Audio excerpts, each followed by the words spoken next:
Like Purdue, it's just an example. Purdue losing to Fresno State is okay. We still win the Big Ten West. But me, Billy Napier gets fired. I'm just kidding. hey, really the best time of the year. I will be seated watching Red Zone for 7 hours on Sunday. What's going on, everyone? Welcome back to an episode of Backyard Banter. Tanner, James, Johnny, we officially have our Super Bowl matchup. Chiefs 49ers rematch of the 2020-2019 season, 2020 Super Bowl, the last really big event before COVID. Down in Miami, the Chiefs won that one. 49ers have a chance to get their revenge. We're going to break down the games. We're going to start with the Chiefs and Ravens. And I'm going to say this right off the bat. I've said it multiple times throughout the year. I don't trust Lamar Jackson to make big-time throws when it mattered most. And he missed 5 or 6 throws that he should have made. Tony Romo said on the broadcast, if that ball was 5 yards shorter, it was a completion. He, frankly, was not good enough. Yeah. I feel like he could have had more opportunities as a runner, where he just felt like he had to stay in and make a throw. He did have probably the most incredible play I've ever seen, catching the ball that was deflected in the air and he caught it. But yeah, 20-37, a touchdown, a really bad pick in the end zone that really kind of sealed the game for me. But Tanner, immediate thoughts? Yeah, I wasn't impressed with Lamar either. I don't want to, take away. I don't want to just look at his performance and be like, oh, it's his fault they lost, because it's not his fault. They had a lot of mistakes.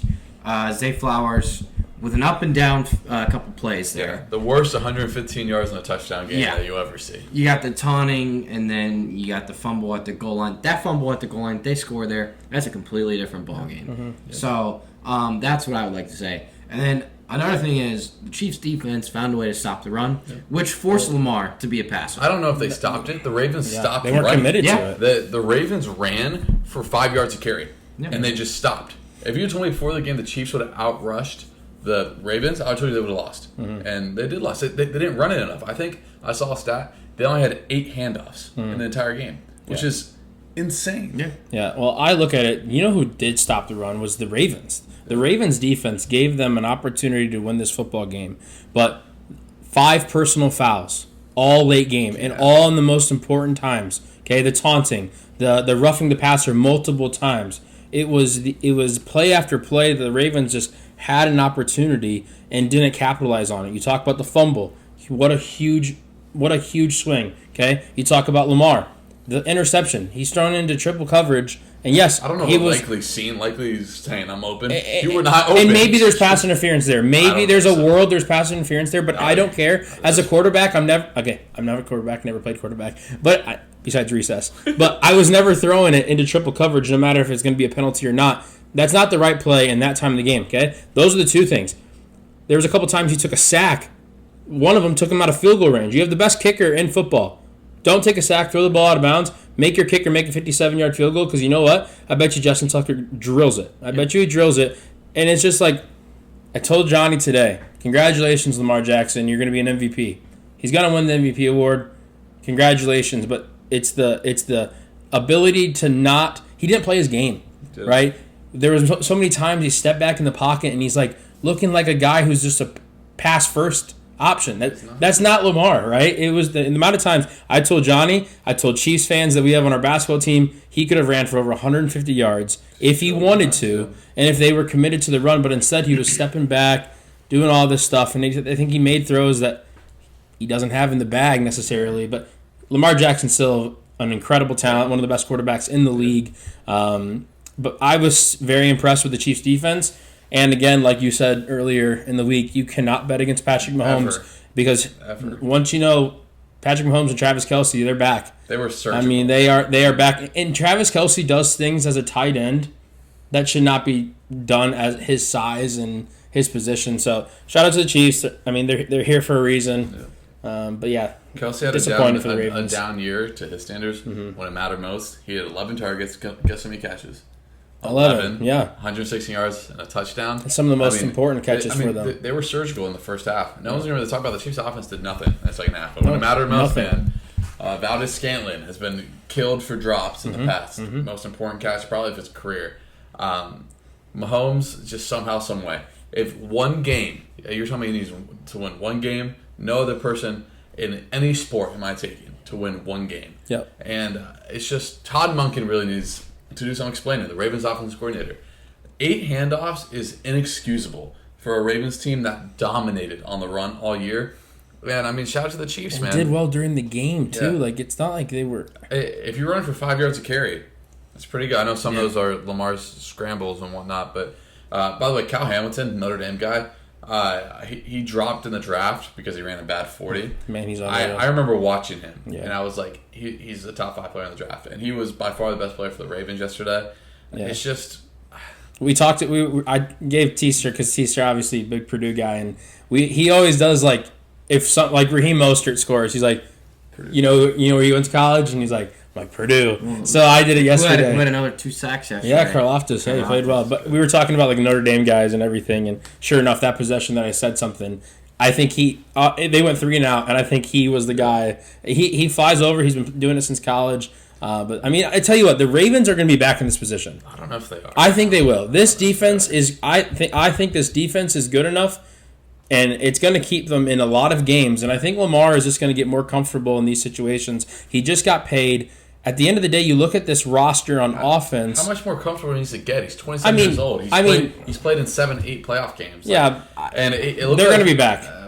They're going to be back. I don't think they'll be the 1 seed next year. No. I'm not saying that. I never thought they're super contenders. I never thought the Ravens would win the Super Bowl. It's just they don't have a bona fide wide receiver one. Zay Flowers. That's really the thing. good. I think they go get it. This was their chance. This was their year. At home, an underperforming Chiefs offense. Yeah. I mean, the Chiefs are a defensive first team right now. Yeah. This was the Ravens' chance. Undoubtedly. The Bengals were without Joe Burrow all year. Burrow's going to be back next year. Ravens aren't going to win the division. I mean, I could be wrong, but I don't think so. I think we're maybe discrediting the Ravens a little too much. I would not be surprised if they're back in this game in the next couple of years. Dan Campbell said it is hard to get there. Yeah. It is hard unless you have Kyle Shanahan or Patrick Mahomes to get there. Yeah. It is hard. I mean, there's been a different NFC champion every year since the Seahawks went back-to-back. There's been a different NFC champion. Yeah. It is hard to get there. And the AFC, it's just Mahomes' world, man. The NFL's Mahomes and Taylor Swift and Travis Kelce. We got to talk about it just 1 second. No, hold on. They added a flight for the Super Kansas Bowl, City. and it's like flight 1987 or 19 whatever her tour is. Yeah.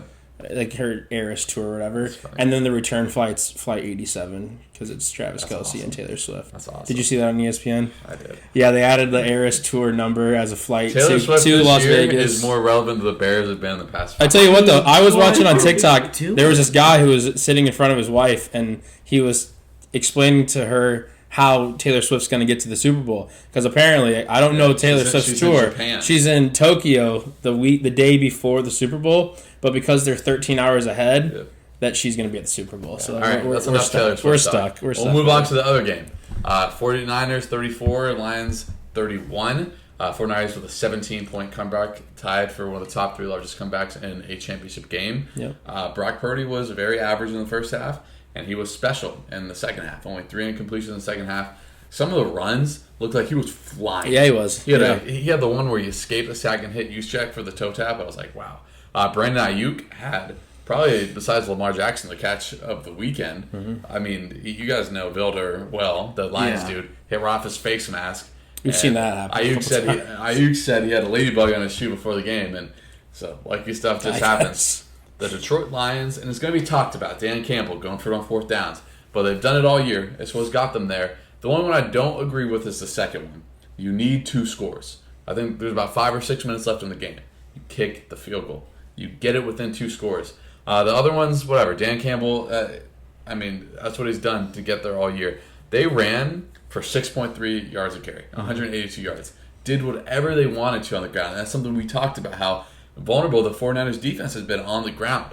And, first of all, Deebo Samuel is that offense. You can tell. Yeah. Everything just kind of runs through him. I'm glad to see he was able to play, but, James, man, what do you think? Yeah, Kittle was quiet, right? And you look at this comeback, I wasn't nervous for the 49ers at all after the first half. This was very Chiefs-Houston esque when the Houston divisional a few years ago went up like 24-0. Everyone's just like... Because we've seen this firepower offense that they have in San Francisco, and we knew... I wasn't really surprised at the end of the result.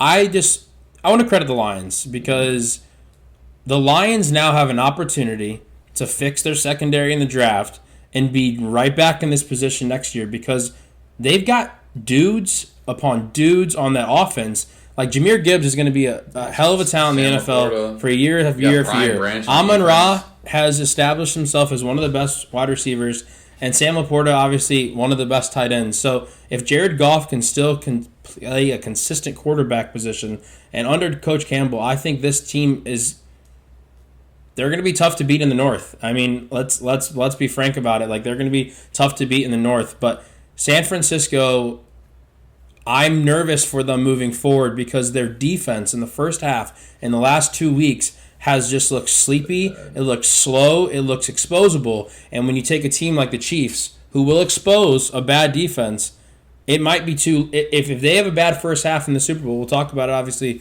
later on. But if they have a slow first half like they did against the Lions, the Chiefs might get to a point where they can't come back. And obviously, we'll see moving forward. But I don't discredit Dan Campbell for going for it ever. He has been one of the most aggressive head coaches in football. Tanner said it yesterday while we were watching the game. If they tie, if they're down one, say the clock expired, They're going for two. They're going to go for two to try to win that game because that's the Dan Campbell way. And so obviously, I don't think he's getting that discredited for it. I think people are putting question marks on it, but he's getting killed. Obviously, his job is very safe in Detroit.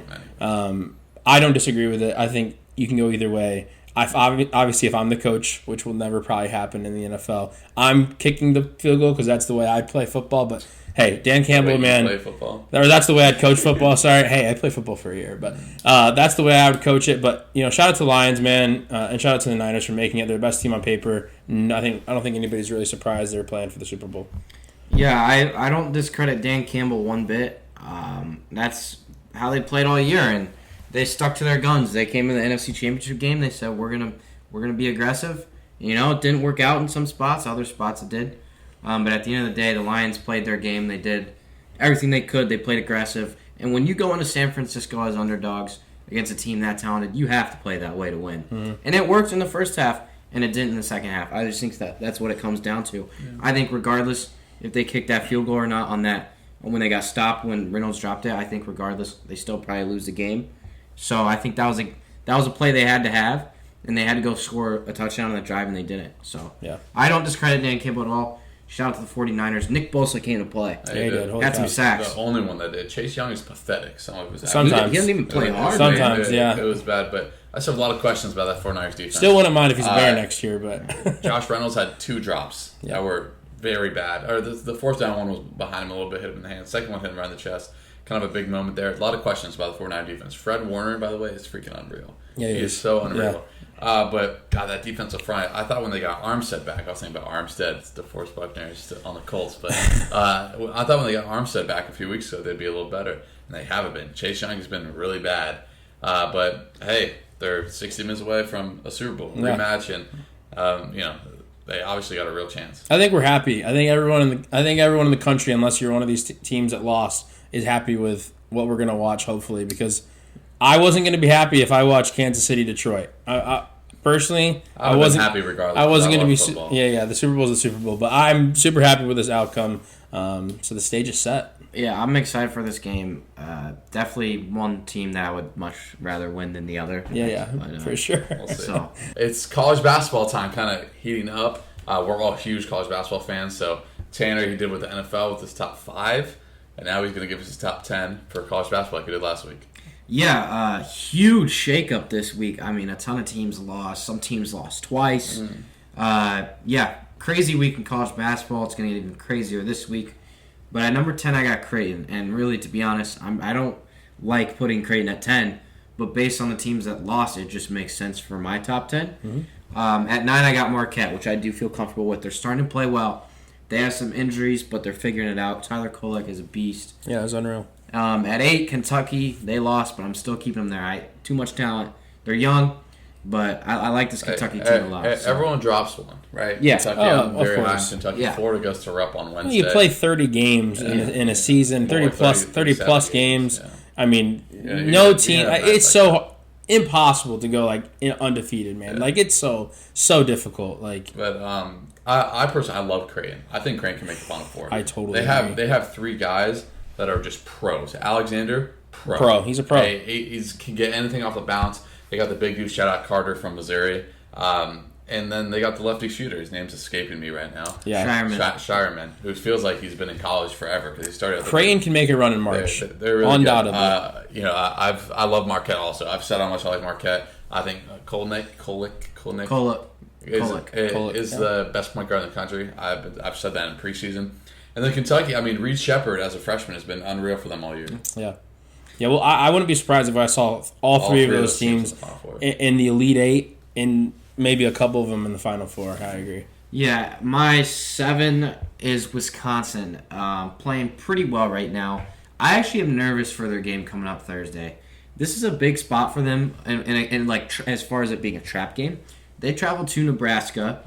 They play Nebraska Thursday. Nebraska just got blown out, and Wisconsin just blew out Michigan State. And now all of a sudden you look at Wisconsin, they're 7 in my poll, but you're 6 in the rankings, and you play number 2 Purdue on Sunday. That is a huge trap game for them Thursday. I'm nervous for the Badgers on Thursday. But my sixth team is Duke. Again, not very comfortable with putting them at 6. It's just kind of how the chips align right now. So I got Duke at 6. Should have lost this week. Should have. Kind of got bailed out. Made some free throws. Tough free throws, yeah. My 5th team, a team I'm very high on, I feel very comfortable with them at 5, almost put them at 4, is Tennessee. Yeah. Tennessee is legit. Tennessee won national championship. Yeah. Defensively, they're just so sound. They're so good defensively, and I think they might have the player of the year in the country. Obviously, Edie is kind of the front runner, but number 2, I'd put. God, I can never say Dalton Connect. I was just calling Dalton. Yeah, Dalton. Again, we're boys with him. Another 25-point game over the last week. He's Duke, Tyrese Proctor, I said it in the preseason, is going to be really good for them. He got hurt, was coming off the bench, and then the last 3 games he's been unreal. Yeah. And then Wisconsin, I've personally not watched a lot of Wisconsin. I remember those Wisconsin teams with Bob Ryan, with Kaminsky, and there's always the big white centers that are there. So I'll watch against Purdue this weekend. I've not seen a lot of Wisconsin, but obviously something missing from your top 10 is Kansas. Yeah. And Kansas is 8 in the AP, and I think Kansas is not a top 10 team, so I agree with you on that. I didn't like the fit between Adams and Dickinson in the preseason, both frontcourt players. Agree. I would let Dickinson shoot threes all day long. He's not as Lake would say, a Curry closeout. I would live with him shooting threes, and then obviously KJ Adams is ineffective outside 8 feet. Well, in Kansas, in these national championship runs, have had rim protectors as their big, and now they have Hunter Dickinson who wants to step out on the perimeter, and he's. I'm not going to call him selfish because he's a hell of a player, right? 2015, I think the other night, like he's a great player, but it's not the Kansas that we've seen these past couple of years where their big man's kind of just a garbage man. Like, you're just going to go do whatever it takes to win. And I think Hunter Dickinson's more so, give me the ball, I want to be the star of the show. And I don't know, it's clearly not working for Kansas because, yes, the Big 12 is okay, but they're, 4-3 in the Big 12 now? And some bad losses too. So, granted, Iowa State's a good team. And playing at Iowa State is a tough environment in the Big 12. But Kansas, man, I think Hunter Dickinson, although he's a great talent, I don't think it's a fit that's really working, and I don't see it ever getting to that point of working. We'll see. We'll see. I had those same concerns, and for me, DeJuan Harris was going to have to take a step forward for Kansas especially this year. Offensively scoring, and he hasn't. Yeah. He hasn't at all. So, Kansas with some big issues. Still plenty of time to figure it out. Oh yeah, for sure. It's almost February. It is almost February. At 4, I got Houston, one of the 2 teams in the country without a loss outside the Quad 1. All their losses in the Quad 1. The other team is coming up. Number 3 is North Carolina. So good. RJ Davis is a stud. Speaking of player of the year, I mean, he's been unreal. Yeah. He might be the best guard in the country. I said that last week. He might be the best guard. If anybody says that, I'm not going to look at you funny. There's a lot of guards this year that could all fit in that. But there's like 3 that I can think of that are tied for first, in my opinion, that are just like, man, those guys are just going to go give you a bucket every night. Yeah, at 2 we got UConn playing in the Big East. Tough conference this year. They're kind of running it right now. Defending champs, obviously. So we'll see if UConn can keep going. If you have UConn at 1 and Purdue at 2, I wouldn't be mad at you. I think it can go either way. I love UConn at 1. I just think, God, UConn is like the best. I also have UConn in front of Purdue simply because they play in the Big East, and the Big Ten's not very good this year. Yeah, but then I also... my personal reason Purdue is ahead of UConn is I think Purdue's non-conference resume is 100%. Yeah, And you that can is never true. you can never discredit That's that not resume. I've seen in Unreal, man. But like I said, if you had UConn at 1, I think truly they're 1A, 1B right now. Yeah. So No, that's facts. We'll Yeah. see. So that's Tanner's top 10. Huge weekend. We'll get into more on Friday's episode, kind of the games to highlight, especially on the weekend. One of the best weekends in college football, or college basketball, regular season in recent memory. Oh yeah, But- it'll be by far the best weekend I think we'll have until March. Yeah. In terms Now of- we're running out of things to watch, Yeah. man. Like football's dwindling down, so now we're just getting that gritty time of picking our Big Southern Conference Yeah. championship winners. Like Yeah. it's the mid-major ESPN Plus all over. Here we go. Find out who some of these teams are. But yeah, moving Well, forward, I can't wait. I tell you what, I got 2 points here. First point is whoever scheduled this upcoming weekend in college basketball, they knew what they were doing. Yeah. Because there's no football on this football. weekend. Nope. First weekend in a while with no football. And college basketball is fire this Yeah, weekend. for sure. That's So why they shout get out to paid the him. big bucks. Yeah. Shout out to him. And then also, New Mexico beat They're Nevada, so valid. killed them. So good. New Mexico is so good. So good, man. I watched them yesterday, and I told myself, this team, they're going to be in the second weekend of the NCAA Could be tournament. the San Diego State of this year. Yeah. We'll There see. is Mountain West basketball on at this apartment quite frequently. Quite frequently. It's fun to watch. Yeah, They yeah. got some good teams. Yeah, it's good ball. But New Mexico's the best. Anyway, we're going to get into another grid. James made this one, so James, if you want to explain it, Yeah. let's go ahead. So we got tight ends this time. So top 20 tight ends in receiving yards since 2005. I like that mark. So I looked at 2010. It was honestly a little too easy. And then I did 2000, and I didn't even recognize some of the names. So I put an A if they're active. Okay. I put the team that they Our got most of their yards for. So there's obviously not a ton active. So Tanner and I are working together. Well, we get 3 strikes. I'll give you 3 strikes each. Okay. And yeah, I'll pull up my cheat sheet here, and you guys can get whoever wants to go You first. can go first. Yeah, I'm just going to get Mark Andrews out of the way. Yeah, down there. that is correct. I'm gonna put like an X here just so I know you guys got it. I'm gonna go the Cowboy. I'll do a little tricky. Jason Witten. Yeah, that is correct. It's not tricky. Not tricky. He has the most yards. That random year with the Raiders though. Yep. Is that Colt Dallas Clark? The Colt is Dallas Clark. Love that. is. I used to love watching That Dallas. is. Yeah, he was a stud. I was expecting. 44. I was expecting you to get that one. You know, big Indiana guy. That Charger. I'll go Antonio Gates. That is correct. Yep. Hall of Famer. See, like these are even a little easier, but that's right. There's a couple of tricky ones in here. Is that Greg Olson for the That Panthers? is Greg Olson. Love Greg Olson. Yep.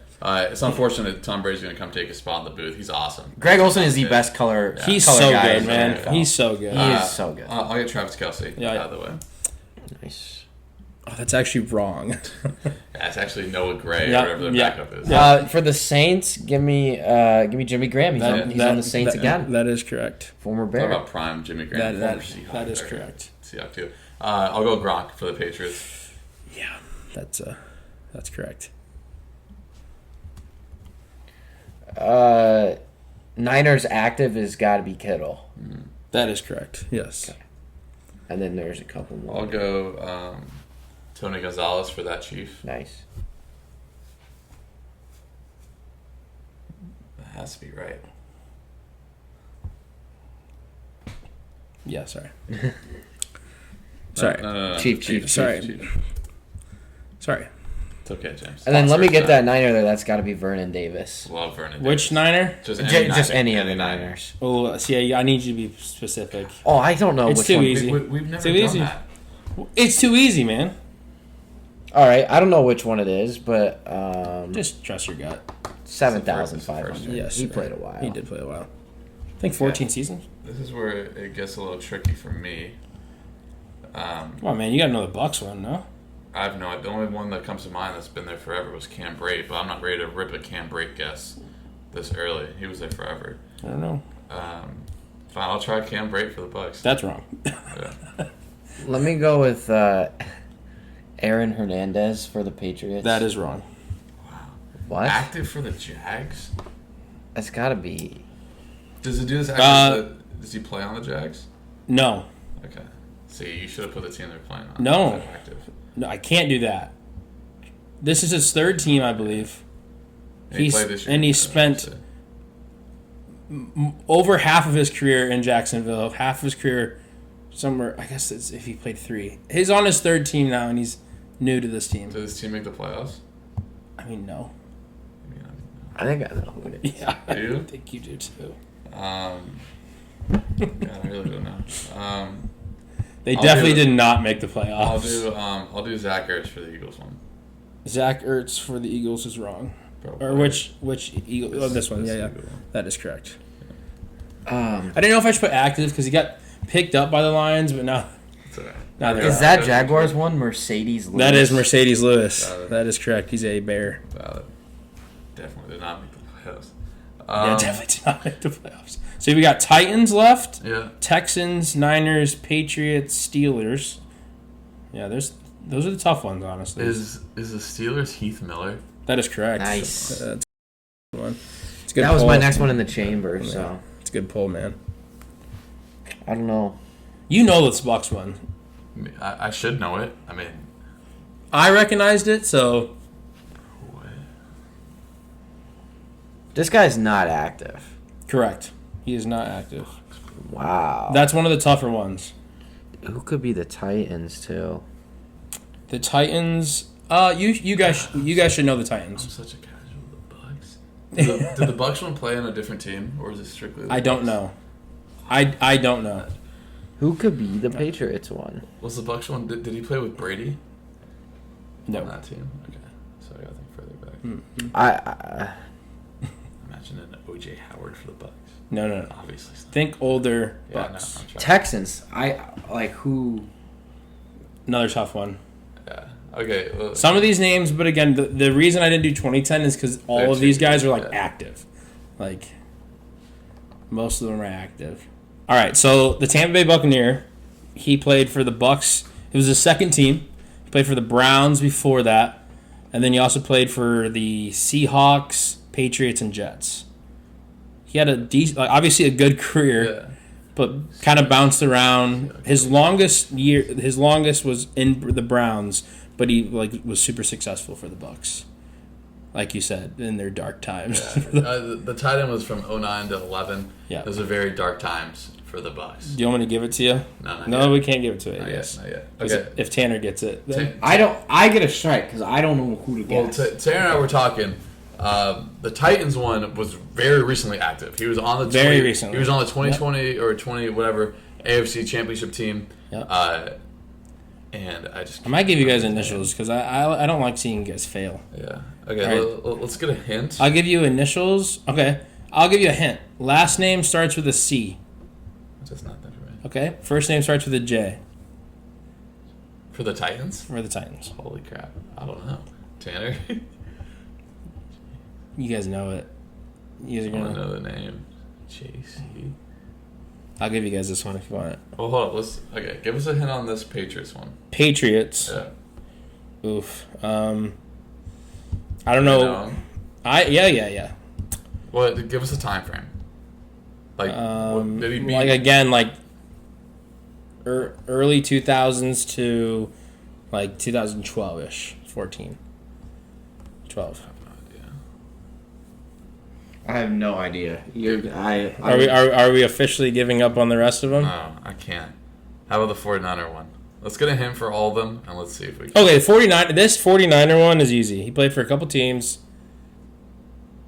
Again, recently retired, kind of, within the last Jared Reed. the last 4 years, maybe 5 years. Was he on their Super Bowl team against the Chiefs? It might have been like his last year. Yeah, so again, he was with the Dark Times for the No. Niners. What were the other teams? I don't know. Bro, I don't know how I don't know the Bucks one. Give me the initials for the Bucks, dude. Then I still won't know it. KW. Oh, Calvin Winslow. Kellen Winslow. Kellen Winslow. Yeah, The correct. dude that The second, yes. the dude that was did very inappropriate things in the bathroom. Correct. In a jacuzzi. Correct. Yeah. No, that's Antonio Brown, but I'm just They kidding. both- I'm just yeah, kidding. he Both did. did. All right, we done. I'm Yeah. done. Give me. Okay, something. all right. So here we go. Titans one. This one's you guys are gonna be a little upset. It's Jared Cook. You guys I think you guys knew that one. I don't associate Jared Cook with the I associate him with the Saints. Packers. I associate him with the Saints. That's the thing. It was hard because when I was looking at all these guys' stats, I wasn't going to put all the teams they played for because that was too easy. Who was that? And we haven't done that. That's not who I was thinking. And we haven't done that. For the Patriots, we got Benjamin Watson. That was good. Played for a couple teams. All right. This one, Delaney Walker. Again, played for a couple different teams. Didn't he play for the Titans? Yeah. That's who I was That's thinking who I of was for the thinking Titans. of. Yeah. For the Texans, we have Owen Daniels. I have no idea who that is. And then this last Eagle, which is, in my opinion, the hardest, was Brent Selleck. I know his name. Yeah, I know his name, but Would have never guessed him. again, like I did 2010. I'm like, nah, this is too easy because 16 of the 20 are active, and then I did 2000, and I'm like, these guys don't even have pictures next to their bios. Yeah, 05 was so 05 was that a 05 good, turned out well. Challenging grid. Yeah. If you guys played along, comment if you guys got the hard ones. Yeah. Also subscribe. If you're a real Bucks fan, maybe you. No, I definitely know Yeah. Winslow, dude. Yeah. Those were just very dark times in Yeah. Tampa. That was even right around Josh Freeman days. So Yeah, it was tough because again, with tight ends like this, a lot of these guys played for a ton of different teams, and so I could have put both teams they played for. I did that for one of the. You did, but it was for Brandon Marshall because Yeah, he played for the Bears. I wanted to give you guys an easy one. But, yeah, I mean, if you guys made it this far, thank you guys so much for watching. We'll be back on Friday, getting a little Super Bowl talk, a lot of college basketball coming Friday, some NBA also. Yeah. Our NBA guests can come on next Monday. It's my bad. I got the dates mixed up. Next Monday, but a lot more NBA coming. Obviously, a lot of Super Bowl talk coming. But, again, if you guys made it this far, subscribe, leave a like, send it to your favorite person, and we'll see you guys. you guys are my favorite people. I don't want to send things. Yeah, you're welcome.